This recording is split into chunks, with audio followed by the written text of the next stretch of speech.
যোৱা 24 তাৰিখে কাজিৰঙাৰ সাংসদ কামাখ্যা প্ৰসাদ তাছাই যে নেকি অসমৰ আদিবাসী জনগোষ্ঠীৰ ওপৰত বিৰূপ মন্তব্য কৰিছিলে, এই বিৰূপ মন্তব্যৰ আমি সদৌ অসম আদিবাসী ছাত্ৰ সন্থা ধিক্কাৰ জনাইছোঁ, গৰিহণা দিছোঁ।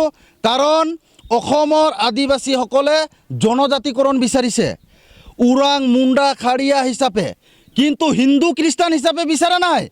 আজি কামাখ্যা প্ৰসাদ তাছাই যি কথাষাৰ কৈছে, যি বাক্য কৈছে যে খ্ৰীষ্টান মানুহবিলাক ST পাবৰ কাৰণে অলপ অসুবিধা হ'ব, সেইটো কামাখ্যা প্ৰসাদ তাছাক আমি হুকিয়াই দিব বিচাৰিছোঁ। আদিবাসী জনগোষ্ঠীৰ মাজত ভাগ ভাগ নকৰিব। কাৰণ চাওক, আজি অসমৰ আদিবাসীসকলে জনজাতিকৰণ বিচাৰিছে, হিন্দু হিচাপে বিচৰা নাই, খ্ৰীষ্টান হিচাপে বিচৰা নাই। আদিবাসী জনগোষ্ঠীৰ যে নেকি 36টা জনগোষ্ঠী জনজাতিকৰণ পাবৰ কাৰণে 5টা ক্ৰাইটেৰিয়া অলৰেডি ফিল আপ আছে, 5টা বৈশিষ্ট্য অলৰেডি ফিল আপ আছে। তেখেতসকলক জনজাতিকৰণ দিবৰ কাৰণে আপোনাৰ কি যায়ৰে কামাখ্যা প্ৰসাদ তাছা তেওঁ যে এনেকুৱা ধৰণৰ বিৰূপ মন্তব্য কৰিছে, তো সেইটোৰ কাৰণে কামাখ্যা প্ৰসাদ তাছাক হুকিয়াই দিব বিচাৰিছোঁ। অনাগত দিনত আপুনি এই আদিবাসী জনগোষ্ঠীৰ যে নেকি বিৰূপ মন্তব্য কৰিছে, অপমানসূচক মন্তব্য কৰিছে, আপুনি এই মন্তব্যৰ পৰা বিৰত থাকক। আপোনাক কাজিৰঙা সমষ্টিৰ পৰা আপোনাক সাংসদ বনাই দিয়া মানুহ আদিবাসী জনগোষ্ঠীৰ মানুহখিনিয়ে ভোট দি আপোনাক জিকাই দিল্লী পাৰ্লিয়ামেণ্টত পঠাইছিলে। আপোনাৰ কাৰ্যকাল শেষ হওঁ অৱস্থা আছে। আদিবাসী জনগোষ্ঠীৰ নামত একদিনো মাত মাতা আমি দেখিবলৈ নাপালোঁ, উল্টা বিপৰীতে তেওঁ হিন্দু খ্ৰীষ্টান কৰি আছে। সেইটোৰ কাৰণে আমি কামাখ্যা প্ৰসাদ তাছাক হুকিয়াই দিব বিচাৰিছোঁ, যিহেতুকে আদিবাসী জনগোষ্ঠীক বিভ্ৰান্তি তথা ভাগ ভাগ নকৰিবৰ কাৰণে আমি হুকিয়াই দিছোঁ।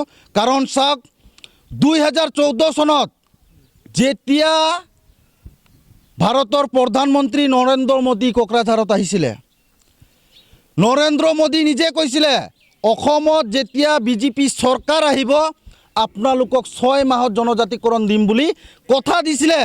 আজি সেই বিজেপি চৰকাৰৰ নৰেন্দ্ৰ মোদীৰ 6 মাহ কি কিমান বছৰ পাৰ হৈ গ'ল, আজিলৈকে অসমৰ আদিবাসী জনজাতিকৰণৰ একো মিছা প্ৰতিশ্ৰুতিৰে তেওঁলোকে মিছা প্ৰলোভন দিছিলে। আৰু কথা হ'ল, বিজেপি চৰকাৰ যে মিছলীয়া, নৰেন্দ্ৰ মোদী যে মিছলীয়া, হিমন্ত বিশ্ব শৰ্মা যে মিছলীয়া, সেইটো জল পট অসমৰ আদিবাসী ৰাইজে গম পাই গ'ল। যোৱাকালি অসমৰ মুখ্যমন্ত্ৰী সংবাদমেল পাতি ক'লে যে আদিবাসী জনগোষ্ঠীৰ লগতে যে নেকি 5টা জনগোষ্ঠী আছে, 6 জনগোষ্ঠীৰ জনজাতিকৰণৰ প্ৰতিবেদন অক্টোবৰ মাহত কৰিম বুলি কৈছে, প্ৰতিবেদন দাখিল কৰিম বুলি কৈছে। এতিয়া অসমৰ মুখ্যমন্ত্ৰী হিমন্ত বিশ্ব শৰ্মাক মই প্ৰশ্ন কৰিব বিচাৰিছোঁ, আপুনি কি ইমান দিন শুই আছিলে নেকি?